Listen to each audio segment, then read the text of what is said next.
Aquelas perguntas que ficam martelando, né? Para muita gente. Com certeza. Se Deus é soberano, se ele já sabe de tudo, já tem um plano, qual é o sentido de pedir? A gente não vai surpreender Deus com um pedido, certo? É uma tensão real que muita gente sente. Pois é. E hoje a gente vai dar uma olhada mais de perto em algumas ideias do R.C. Sproul sobre isso. Ele mergulhou nessas questões. Um autor bem conhecido por tratar desses temas difíceis, né? Exato. Então, nossa conversa aqui vai ser para explorar por que a oração é tão vital na visão cristã que ele apresenta, qual o propósito dela, como a gente deveria praticar e, claro, o que faz ela bom, ter ou não ter efeito, segundo a análise dele. Ótimo. Vamos tentar desembrulhar isso. Vamos lá. A ideia é tentar entender a lógica por trás dessa prática tão antiga, principalmente quando a gente pensa num Deus que, bom, já tem tudo sob controle. Uhum. Para começar, o Sproul já chega com uma afirmação bem forte.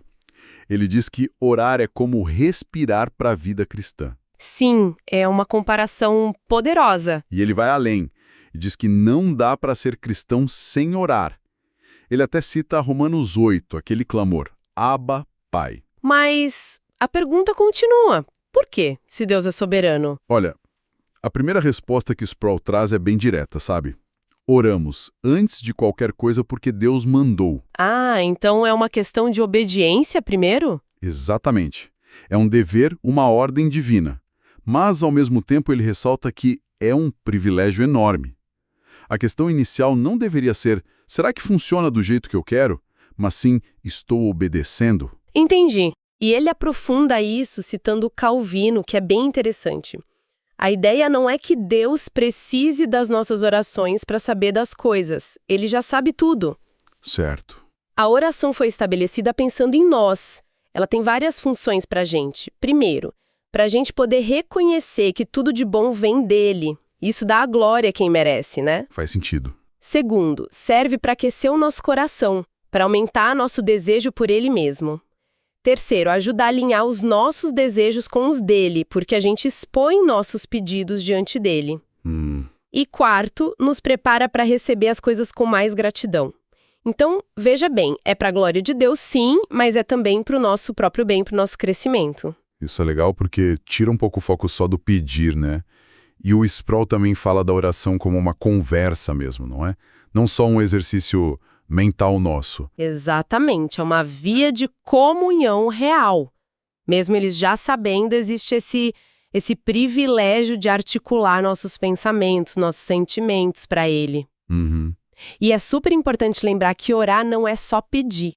A gente esquece disso às vezes. A soberania de Deus, na verdade, deveria intensificar as outras partes da oração. Como assim? A adoração, o louvor, a ação de graças, a confissão. Se a gente crê mesmo que ele está no controle de tudo, isso não deveria nos levar a mais gratidão e reverência, em vez de menos? Verdade, verdade. Olhando por esse lado. Mas vamos direto naquele ponto que sempre gera debate. A oração pode mudar a mente de Deus? Mudar os planos dele? Essa é a pergunta de 1 milhão, né? E a resposta de Sproul aqui é um não. Bem claro. Não. Sim, a mente de Deus, seus decretos eternos, tipo a promessa da volta de Cristo, isso é imutável. Nossas orações não alteram o caráter de Deus ou seus planos fundamentais. Mas e aquelas passagens que parece que Deus se arrepende? Como lá em Jonas, com Nínive. Ótima pergunta. Sproul explica isso usando um termo técnico, antropomopatia. Mas a ideia é simples. Antropopé. Que? Tenta simplificar isso pra gente. Pensa assim, é como quando a gente fala que o computador está pensando. Ele não pensa como nós, mas a palavra ajuda a gente a entender o que está acontecendo. Antropomopatia é usar uma linguagem humana, como arrependimento, para descrever uma ação de Deus de um jeito que a gente entenda. Ok. A palavra hebraica original ali, nashon, pode significar algo como ser consolado, ser aliviado. Não quer dizer que Deus mudou de ideia sobre seu plano maior eterno.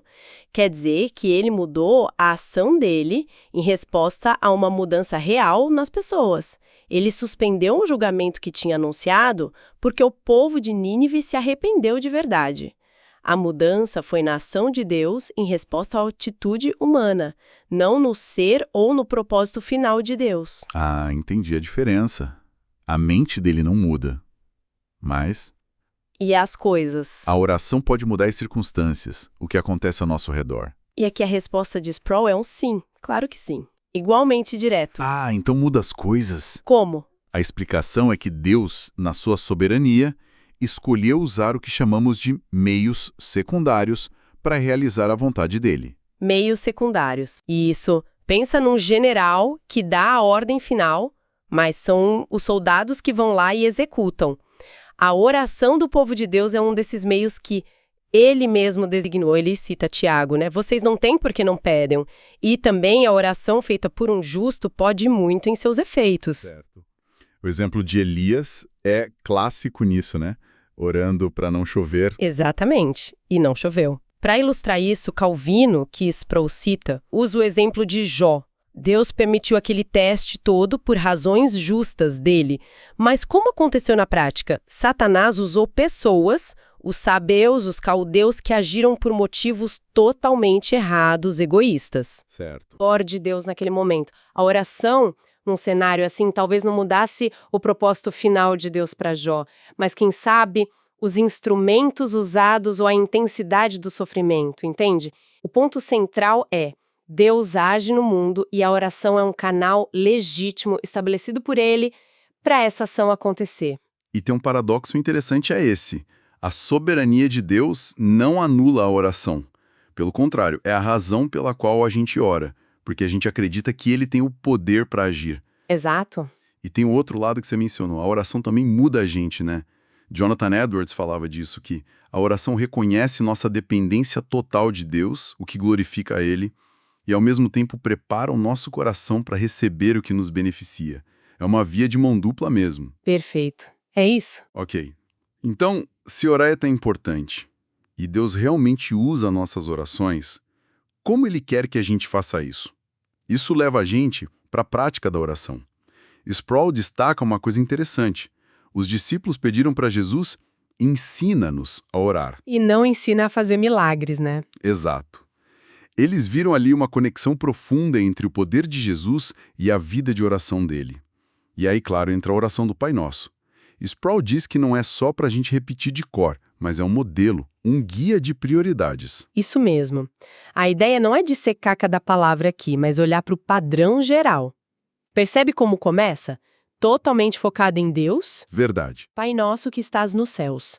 Já combina duas coisas. A intimidade radical de chamar Deus de Pai, que só é possível por causa de Cristo, né, como João e Romanos explicam, e a reverência pela grandeza dele, que está nos céus. Não há um paizão qualquer, cósmico.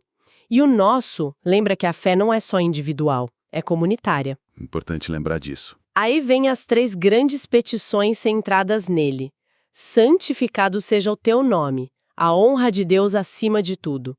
Depois, venha o teu reino, que o governo de Cristo seja cada vez mais visível e reconhecido aqui na terra. E faça-se a tua vontade, assim na terra como no céu.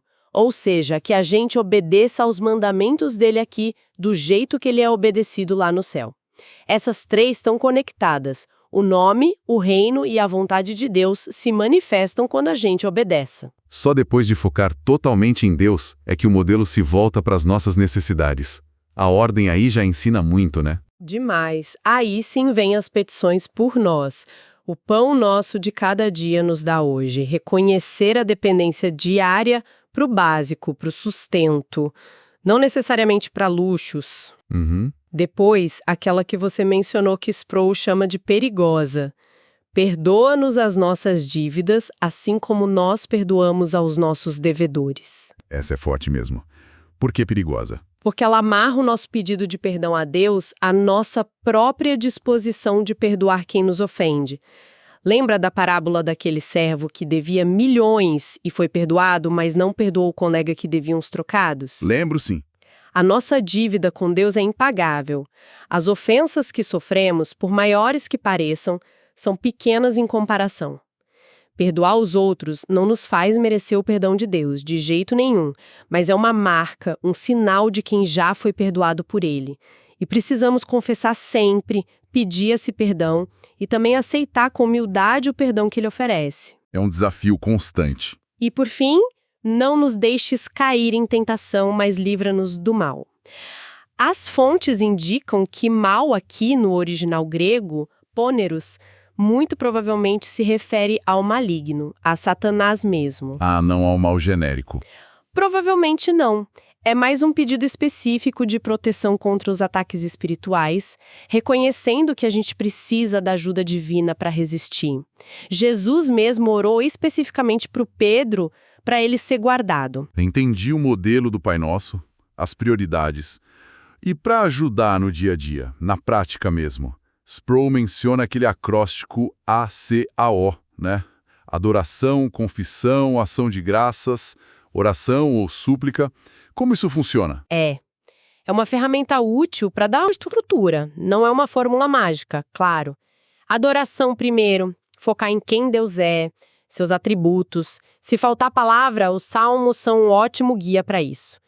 E é importante achar um equilíbrio, né? Nem um formalismo frio, nem uma informalidade que falte com respeito. Reconhecer com quem estamos falando. Certo. Depois, confissão. Como a gente falha todo dia, isso é necessário. Sproul faz uma distinção importante entre atrição, que é o medo do castigo, e contrição, que é a tristeza genuína por ter ofendido a Deus, como a gente vê no Salmo 51. Confessar é declarar nossa falência moral, nossa dependência total da graça dele. E não tomar graça como garantida, né? Nunca. Depois, ação de graças. Essa é essencial. Reconhecer e falar sobre as bênçãos recebidas. A Bíblia trata a ingratidão como um problema sério. Lembrar das bênçãos passadas ajuda a cultivar um coração grato hoje. Verdade. Lembrar ajuda muito. E por último, aí sim, a oração ou súplica. Apresentar nossos pedidos específicos a Deus. Sproul diz que nada é pequeno demais para levar a Ele, desde que não seja algo contra a vontade dele, claro. Ele também lista algumas razões para orações parecerem não respondidas. Às vezes pedimos de forma muito vaga, às vezes tem pecado não confessado atrapalhando. Ah, isso é importante. Sim, o Salmo 66 fala sobre contemplar a iniquidade no coração. Ou seja, se a gente está agarrado a um pecado, sem querer largar, isso bloqueia a comunicação. Outros textos mencionam brigas no casamento, conflitos não resolvidos.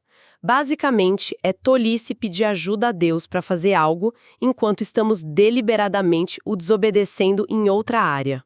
Faz todo sentido, não dá para querer as duas coisas. Impaciência também pode ser um fator, ou simplesmente a gente esquece das respostas que já recebeu no passado. Falamos do propósito, da prática, mas e o poder mesmo da oração? A Bíblia está cheia de histórias incríveis. Moisés, Josué, Elias, Ezequias. Tiago confirma, a súplica feita por um justo pode muito na sua atuação. Como Sproul lida com esse poder? Ele afirma o poder, sim, com certeza, mas ele faz uma advertência muito, muito séria. Não é mágica, não é algo automático que a gente controla com uma fórmula. Ah, isso é crucial. Sim, Sproul critica bastante aquelas interpretações muito simplistas de versículos como pedi e recebereis, ou tudo que pedir descrendo, recebereis.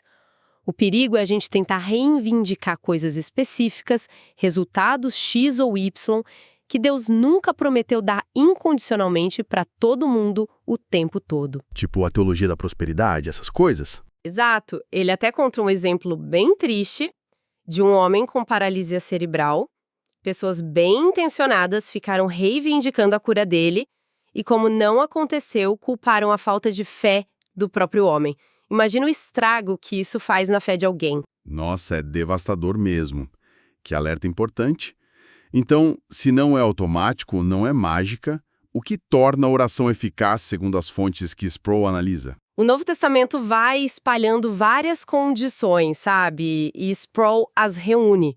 Não são como itens de um checklist para garantir a resposta, mas são mais como aspectos de um relacionamento saudável e correto com Deus. Que tipo de condições? Por exemplo, temer a Deus e fazer a sua vontade, como diz lá em João 9, pedir em nome de Jesus, que é muito mais do que só falar a frase no final, significa estar alinhado com o caráter, a autoridade e o propósito de Jesus. Entendi. Não é uma fórmula. De jeito nenhum. Outras condições, Permanecer nele e ter suas palavras permanecendo em nós, como Jesus ensina em João 15. Guardar os seus mandamentos. Pedir de acordo com a sua vontade revelada na Escritura. E ter motivos corretos. Não pedir só para satisfazer nossos próprios desejos egoístas, como o Tiago alerta. É uma lista considerável. Sim, mostra que a oração eficaz vem de uma vida que busca sinceramente agradar a Deus e se alinhar com os propósitos dele. E claro, a gente tem que lembrar sempre que às vezes a resposta de Deus é simplesmente não. E pode ser para nosso bem, né? Exatamente. Como quando Moisés pediu para ver a face de Deus, Deus disse não para protegê-lo. Um não de Deus também pode ser uma expressão do amor e cuidado dele. Ok. Com tantas condições e a possibilidade real de um não, onde fica a nossa confiança para orar? Qual é a base segura para a gente chegar diante de Deus? Essa é a melhor parte. A base fundamental da nossa confiança, segundo Sproul e textos como Hebreus 4, é o papel de Jesus Cristo como nosso grande sumo sacerdote. Um intercessor, né? Exatamente. Ele está lá, à direita de Deus, intercedendo por nós continuamente. É por causa dele, do que ele fez e de quem ele é, que a gente tem acesso livre e confiante ao trono da graça. Sproul até contrasta. Jesus intercedeu especificamente por Pedro, para a fé dele não morrer, e Pedro foi restaurado. Mas por Judas, que era chamado de filho da perdição, não houve essa mesma intercessão protetora. Saber que Cristo ora por nós, pelos que são dele, essa é a maior fonte de segurança e poder para a nossa própria oração. Uau, isso muda tudo, certo? Então, tentando fazer um resumo rápido desse nosso mergulho nas ideias de Sproul. A oração, na visão dele, é absolutamente essencial. É um comando, sim, mas também um privilégio imenso de comunhão com Deus. Ela envolve muito mais do que só pedir. Tem adoração, confissão, gratidão.